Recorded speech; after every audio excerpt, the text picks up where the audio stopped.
Welcome to Specific Love. Today we're going to show you a bunch of techniques to avoid while making French cleats. Let's begin.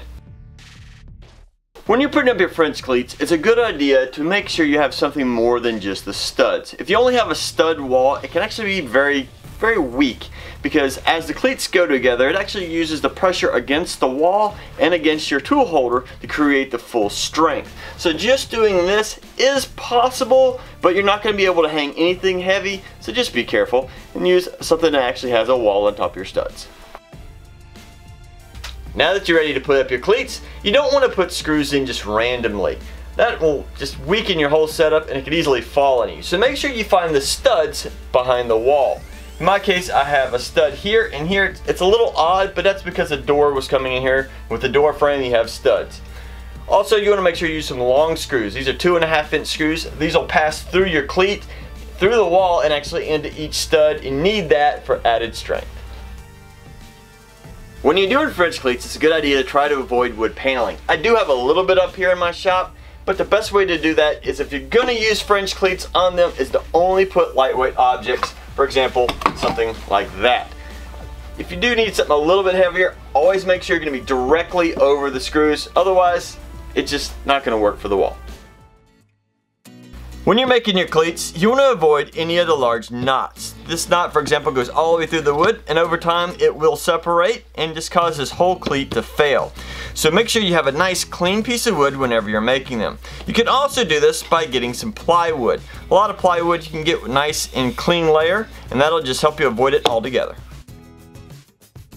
When you first cut your cleats, you usually have a really sharp edge right along here, and also the one that matches in.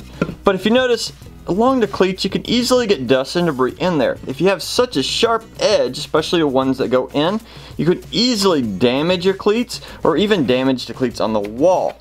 So, in my case here, I have trimmed the edge, maybe only about 1/8 of an inch, but if you notice, now there'll be a little gap when this slides in. You can slide in fully, you don't have to worry about it damaging this cleat or creating a separation in the wall. When you're putting up your French cleats, it's a good idea to watch the grain structure on the wood if you're using solid pieces. For example, this one right here could be a little bit on the weak side. If you notice, the grain structure looks like it can easily be knocked off over time. I actually have a piece like this on my wall, and the same thing has happened. One way to avoid it is, if you look at this grain structure, it is facing a completely different way, which will give it a lot more strength over time, or you could just use some plywood. When you're picking out your wood, you need to make sure it is fully dry. If you use anything that's been maybe sitting out in the rain for a long time, or pressure treated wood, in both of these cases, they will shrink over time, causing a little bit of a missizing. So make sure your wood is completely cured and dried. When you're putting up French cleats, always remember to go from the bottom to the top. Try to avoid going from top to bottom. You want to have these spacers put in here, and as you put each spacer, you can put the next cleat on top of it, and it's just an easy way to make sure everything is spaced equally. Now once you've predetermined your spacing between your cleats, you need to double check and make sure the sizes that you're going to use are not going to be too close. If you make them too close, it's just going to be really difficult to add and remove all of your tool units and holders. So make sure you have a good bit of space. I like to have a little bit over 5 inches, but you can make whatever you want. When you're making your French cleats, you need to make sure that the pieces that go on the back of your tools are going to be the same thickness that is on the wall. Otherwise, when you put them in place, they're going to rock and not sit very secure. But if you have them the same exact size and you have everything in place, it's going to be nice and rigid and give you the most strength. Now when you're gluing your French cleat to the back of your tool holder, you need to always be careful and watch out for glue squeeze out. Make sure you take a rag or a towel and wipe under there, especially where the cleats come together, so that when you go to test fit it on the wall, you don't accidentally leave it and glue it to the wall. So let's avoid that. When you're making your tool holders, it's real important to know the backing that you're going to be using. You need to know the lengths for a couple reasons. One, you need to make sure it has enough support going down to hold everything, but two, you want it to be able to sit flush and also balance itself out.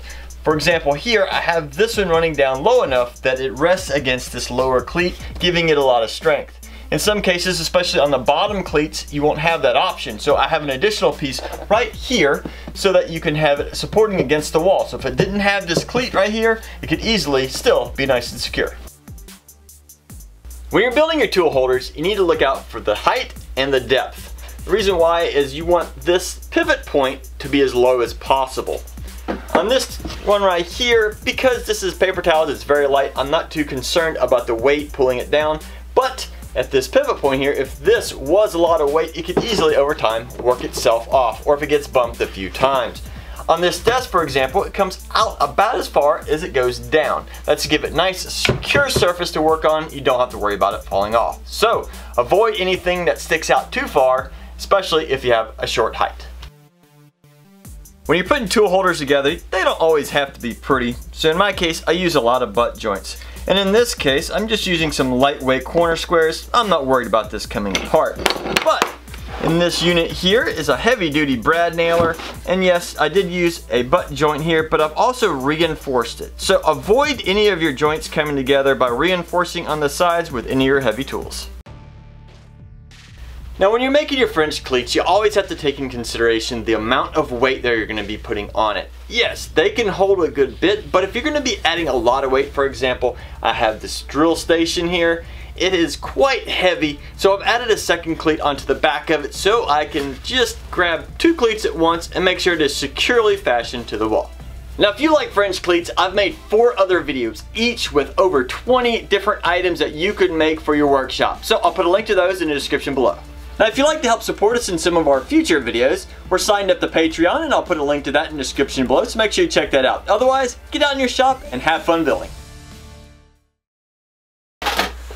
Welcome to French cleats. Alright.